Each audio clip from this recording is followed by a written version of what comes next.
Vous devez vous souvenir de ce qu'Amalek vous a fait, dit notre sainte Bible. Maintenant, frappez les Amalécites et détruisez tout ce qui leur appartient. Ne les épargnez pas. Mettez à mort hommes et femmes, enfants et nourrissons, bétail et moutons, chameaux et ânes. Et nous nous souvenons, et nous nous battons. Nos courageux soldats et combattants sont actuellement à Gaza. C'est ce qu'il veut dire. Malgré tout ça, il y a des gens comme Netanyahou, des maniaques du génocide, d'accord? Des maniaques génocidaires racistes et adeptes de l'apartheid qui ont l'audace de citer des passages comme celui-ci pour commettre des atrocités dans le monde d'aujourd'hui. Donc tu es en train de dire que les Juifs ont prospéré sous le régime musulman? Le prophète, sallallahu alayhi wa sallam, disait « Les musulmans et les Juifs se feront la guerre vers la fin des temps, et même les arbres aideront les musulmans, en disant qu'il y a un Juif derrière moi. » Alors, comment concilier ces choses? Comment le peuple juif a survécu pendant plus de 1000 ans sous la domination de l'islam, comme on l'a déjà expliqué. Les meilleurs savants, les meilleurs poètes, les meilleurs politiciens, les meilleurs philosophes, les meilleurs théologiens et rabbins sont nés sous la domination de l'islam.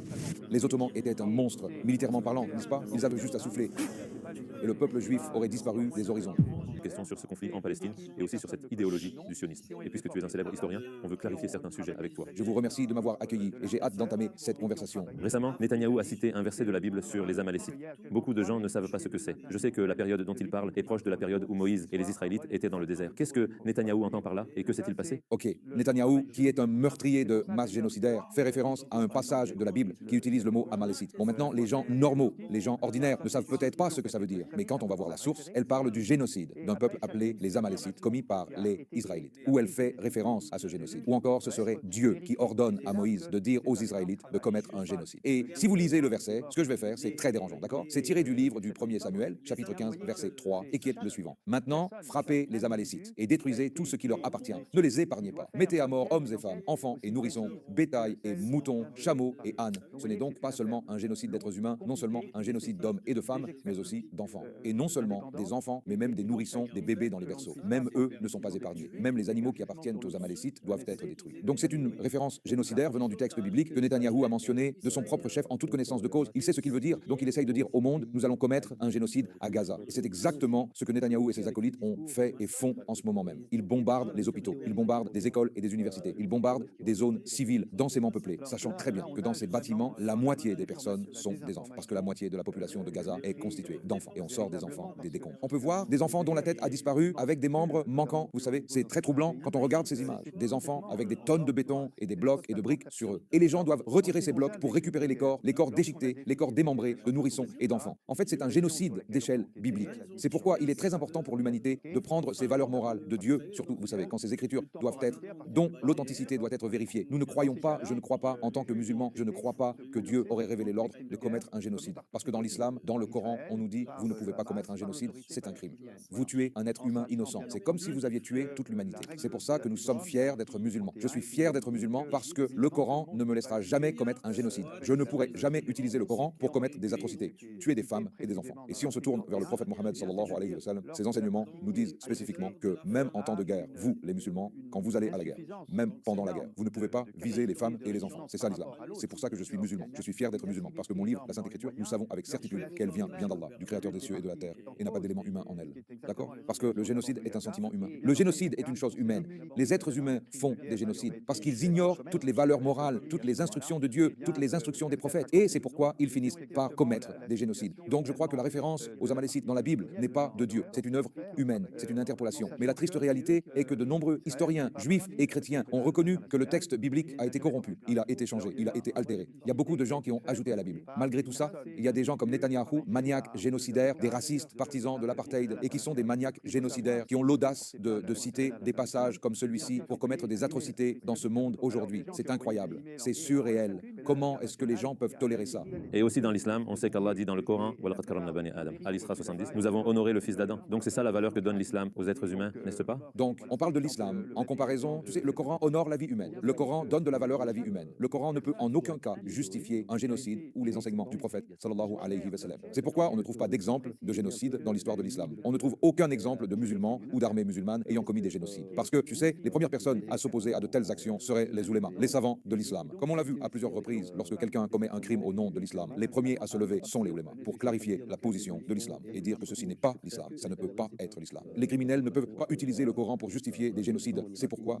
je veux que les rabbins juifs et les savants chrétiens se lèvent aujourd'hui et disent à Netanyahou, pas en notre nom, n'utilise pas notre livre sacré pour commettre un génocide à Gaza et tuer des enfants. Et comme tu le sais, le Le Coran a de nombreux exemples. Il y a ce verset. Wa laqad karramna bani Adam, Al-Isra 70. Ok, donc Allah, subhanahu wa ta'ala, il déclare, nous avons honoré le fils d'Adam, alayhi salam. Nous avons honoré les enfants d'Adam, alayhi salam. Ça inclut les juifs, les chrétiens, les musulmans et tout le monde, chaque être humain. En effet, on a appris de la vie du prophète, sallallahu alayhi wa sallam, qu'il y a eu les funérailles d'un homme juif et le prophète s'est levé. Le prophète Mohammed, sallallahu alayhi wa sallam, s'est levé et ses compagnons lui ont demandé, Ya Rasulullah, au prophète d'Allah, tu te lèves pour l'enterrement d'un juif. Le prophète dit, n'est-ce pas une âme créée par Allah? N'est-ce pas une âme créée par Allah? C'est donc ça, les enseignements que l'on doit suivre. Et c'est pour ça qu'on peut en parler. On peut parler de l'histoire de l'islam avec les juifs. Et aussi sur ce que tu as dit sur Netanyahou. Est-ce qu'il est au moins religieux? Bonne question. Est-ce que Netanyahou est une personne religieuse ou sinon qu'en est-il du gouvernement israélien? Le gouvernement qui a le pouvoir en Israël, est-ce qu'ils sont religieux? Absolument pas.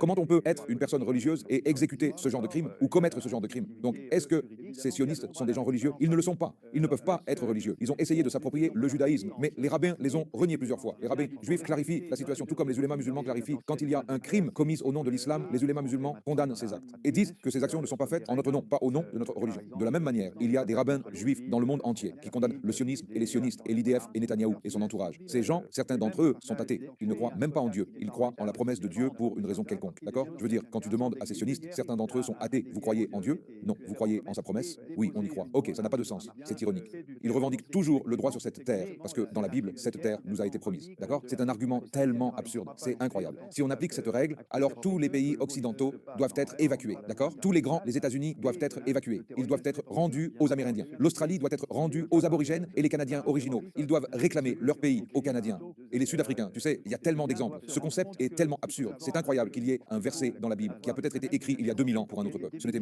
même pas les mêmes personnes. Ils n'avaient pas la même culture. Leur religion était différente. Je peux défier n'importe quel savant du judaïsme sur la planète sur le fait que leur religion était différente. C'était un peuple différent à qui on avait promis ça. La promesse a été faite à la descendance d'Abraham, c'est-à-dire Ismaël et Isaac, tous les deux, le père des Israélites et le père des Arabes. Donc les Arabes ont autant de droits sur cette terre que les Israélites, s'ils veulent citer ce passage de la Bible comme argument. Ok, donc ce ne sont donc pas des personnes religieuses. Ils se moquent de la religion, ils se moquent des lois, ils se moquent des valeurs morales, ils se moquent des idées décentes, ils se moquent de ces choses. Sinon, ils ne tireraient pas de roquettes sur les bâtiments civils, tuant des milliers d'enfants. Donc comment tout ça a commencé? Tu sais que cette histoire a 75 ans. Oui. Donc est-ce que tu peux nous raconter ce qui s'est passé depuis le début?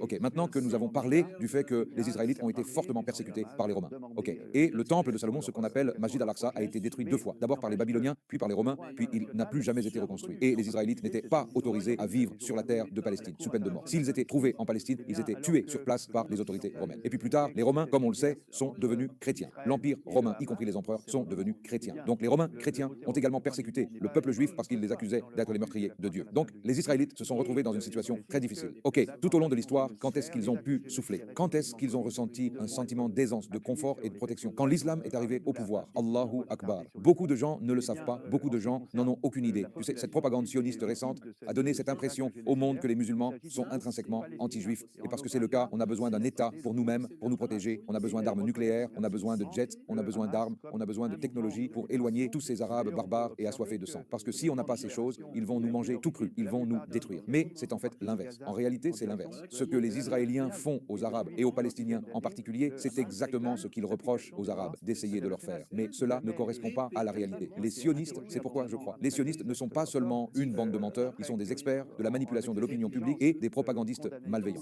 Bon, j'utilise ces termes de façon très responsable, d'accord? Parce que j'ai des raisons de dire ces choses. Et les universitaires ont écrit beaucoup de choses à ce sujet. Qui a protégé le peuple juif? Qui a donné un refuge au peuple juif? Je voudrais citer un passage en particulier d'un universitaire, d'un spécialiste de l'histoire juive de Chicago. Et quel est son nom? Il s'appelle Dean Philip Bell. Dean Philip Bell est un trait. Je veux dire, je peux citer tellement d'autorités, tellement de rabbins juifs qui paient un hommage somptueux à la civilisation musulmane pour les avoir protégés, pour leur avoir donné un refuge, pour les avoir laissés respirer. Tu sais, les meilleurs savants juifs, les meilleurs historiens juifs, les meilleurs intellectuels juifs, théologiens, rabbins, poètes, politiciens, généraux, premiers ministres, médecins, et j'en passe. Et la liste est encore longue. Des chercheurs, des universitaires, des traducteurs, producteurs de livres, philosophes. Les meilleurs éléments intellectuels juifs sont nés pendant la période musulmane en Espagne, au Moyen-Orient et même jusqu'en Asie centrale. Le peuple juif a trouvé un refuge sous la domination de l'islam pendant plus de 1000 ans et je citerai sur ce sujet un savant en particulier. D'accord? C'est le professeur Dean Philip Bell. Il est professeur d'histoire juive à l'Institut Spertus d'études juives de Chicago. Il déclare dans son livre Jews in the Early Modern World, publié à New York en 2008, à la page 25, il déclare, je cite, sous la domination de l'islam médiéval, les juifs n'ont jamais souffert de la même perception négative générale que dans l'Occident chrétien. Malgré les variations régionales et la grande instabilité politique de l'islam médiéval, les environnements multiculturels combinés à un engagement actif dans la science et la littérature ont conduit à une sorte d'âge d'or islamique pour les juifs, du moins selon la plupart des récits historiques. C'est principalement dans le contexte des récents développements politiques que la prospérité de la vie juive dans l'islam médiéval, autrefois unanime, a été sérieusement remis en question. Donc, ce professeur d'histoire juive juive de Chicago, un professeur non musulman. Il écrit que les Juifs vivaient sous la protection de l'islam tout au long du Moyen-Âge, tout au long de la période médiévale, ce qui correspond à 1 millier d'années. Et il dit que c'était l'âge d'or du peuple juif. C'est l'époque où les meilleurs savants et sommités juives ont vu le jour, y compris des gens comme Moussa bin Maïmoun, Moussa Maïmonides. D'accord, il est connu sous le nom de Maïmonide. Il est connu sous le nom de deuxième Moïse de l'histoire juive. Cet homme est si important qu'il est connu comme le deuxième Moïse. Qui est le premier Moïse? Le prophète Moïse, c'est ça? Qui est le deuxième Moïse? Moussa ibn Maïmoun, né à Cordoue au XIIe siècle, mort en Égypte au XIIIe siècle. Il est mort en 1204 en Égypte sous le règne des Ayyoubides. Il était le médecin privé du sultan, Sultan Salahuddin. Sultan Salahuddin Ayyoubi. Moussa bin Maïmoun, médecin juif, était le médecin privé du sultan. D'accord? Et on a des poètes comme Judah Halevi, né dans les terres musulmanes d'Espagne. On a Samuel Ha-Nagid, d'accord, qui était premier ministre, Hasdai ibn Shaprut, le premier ministre du plus puissant roi musulman, le plus puissant de l'histoire de l'Europe occidentale, Abdul Rahman III, le calife Omeyyade, qui régnait depuis Cordoue, de la ville de Cordoue, en Espagne. Son premier ministre était un juif appelé Hasdai ibn Shaprut. Est-ce que ces personnes ont l'air d'avoir été opprimées, persécutées, exploitées, marginalisées? Absolument pas. Donc les sionistes sont des menteurs, ils mentent au monde entier. Donc si les musulmans avaient cette politique anti-juive, comme le disent les sionistes, si les Arabes voulaient commettre un génocide contre le peuple juif, ils auraient pu le faire quand ils avaient les armées les plus puissantes du monde. Les Ayyoubides auraient pu le faire, les Mamelouks auraient pu le faire, les Omeyyades en Espagne auraient pu le faire, les Abbassides auraient pu le faire à Bagdad. La plus ancienne communauté juive du monde se trouvait en Irak. Depuis l'exil babylonien, certains rabbins, savants et communautés israélites sont restés en Irak. Et ils ont perduré même pendant la période musulmane, et ils y sont restés jusque dans les années 1930, jusqu'à la création de l'État d'Israël. Et juste après, pendant l'Inquisition espagnole, ils ont dû quitter l'Espagne en 1492 et les Ottomans les ont accueillis, n'est-ce pas? Merci beaucoup. L'Empire musulman, ils sont venus sur ces mêmes terres, n'est-ce pas? Tout à fait. Et tu sais quoi? C'est incroyable que tu aies mentionné ça. Que lorsque le peuple juif a dû quitter l'Espagne en 1492, après les catholiques, deux monarques, Ferdinand et Isabelle, unis par le mariage, les souverains de Castille et d'Aragon, ils se sont emparés du dernier bastion de l'islam et des musulmans en Espagne, appelé Grenade. Et en conséquence, des centaines de milliers de juifs ont été tués ou bannis. Ceux qui ont pu s'échapper au péril de leur vie et leur famille, où est-ce qu'ils sont allés? Est-ce qu'ils sont allés dans l'Europe chrétienne? Absolument pas. Ils sont allés dans les terres musulmanes. Ils sont venus chez les Ottomans. Et tu sais, il y a un cas en particulier, il y a un chercheur juif israélien qui s'appelle Amnon Cohen. Il a étudié les archives des tribunaux ottomans du sigle de la ville de Jérusalem. J'ai récemment fait un podcast sur ce sujet avec Mohamed Hijab. Vous pouvez aller voir les détails dans ce podcast, mais je vais citer sa conclusion. Ayant étudié ces documents, il écrit dans sa conclusion: personne n'a interféré avec l'organisation interne ou les activités culturelles et économiques externes. Il parle du peuple juif dans la Jérusalem ottomane. Dans un monde où l'égalité civile et politique, où les changements sociaux positifs affectant le groupe ou même l'individu n'étaient pas la norme, les sujets juifs du sultan n'avaient aucune raison de se lamenter sur leur statut ou de se plaindre de leurs conditions de vie. Les juifs de la Jérusalem ottomane jouissaient d'une autonomie religieuse et administrative au sein d'un État islamique. Et en tant qu'élément constructif et dynamique de l'économie et de la société locale, ils pouvaient contribuer et contribuaient effectivement à son fonctionnement. Donc ce qu'est en train de dire Amnon Cohen, c'est que le peuple juif vivant à Jérusalem pendant la période ottomane, dont beaucoup venaient sans doute d'Espagne, ayant quitté l'Espagne après la prise de l'Espagne par les catholiques, ils vivaient dans la prospérité. Ils fleurissaient, ils prospéraient, ils s'enrichissaient, ils étaient aisés, ils ont eu beaucoup de succès. Et en fait, dans ce même livre, Amnon Cohen écrit que si un marchand juif ou un citoyen juif de Jérusalem avait un problème avec un gouverneur musulman ou un administrateur musulman, il n'avait qu'à se plaindre au sultan ou à la plus haute autorité du pays. Et la justice leur serait rendue. Donc ça, c'est un historien juif d'Israël qui est en train de témoigner. Donc tu es en train de dire que les juifs ont prospéré sous le régime musulman, mais certaines personnes citent ce hadith du prophète sallallahu alayhi wa sallam qui dit que dans ce hadith, le prophète sallallahu alayhi wa sallam dit: les musulmans et les juifs se feront la guerre vers la fin des temps, et même les arbres aideront les musulmans en disant qu'il y a un juif derrière moi. Donc comment concilier tout ça? Le hadith lui-même donne la réponse, c'est la fin des temps. D'accord? Il y aura des guerres. C'est en fait l'apocalypse, où c'est essentiellement lié à l'eschatologie. L'eschatologie est l'étude de la fin des temps. C'est la fin des temps. Ce n'est pas la politique des musulmans. N'est-ce pas? Le hadith dit donc clairement qu'à l'approche de la fin des temps, il y aura des gens qui rejoindront le Dajjal, ils rejoindront l'Antéchrist. Donc lorsque Dajjal viendra, il y aura des gens avec lui. Donc quand Isa alayhi salam reviendra, la seconde venue d'Isa alayhi salam, il combattra le Dajjal, il tuera le Dajjal. Et évidemment, quiconque est avec le Dajjal sera également tué, sera également combattu. Donc quiconque se tient aux côtés du Dajjal, qu'il s'agisse d'un musulman, d'un chrétien ou d'un juif, d'accord, sera avec l'ennemi, n'est-ce pas? Il s'agit donc de la fin des temps. Ce n'est pas la politique de l'islam et des musulmans. Et si c'était une politique de l'islam et des musulmans, si les musulmans étaient intrinsèquement anti-juifs ou antisémites, alors comment le peuple juif a pu survivre pendant plus de 1000 ans sous la domination de l'islam? Comme on l'a déjà expliqué, les meilleurs savants, les meilleurs poètes, les meilleurs hommes politiques, les meilleurs philosophes, les meilleurs théologiens et rabbins sont nés sous la domination de l'islam, de l'Irak à l'Égypte, en passant par la Syrie et la Libye, au Maroc et en Espagne.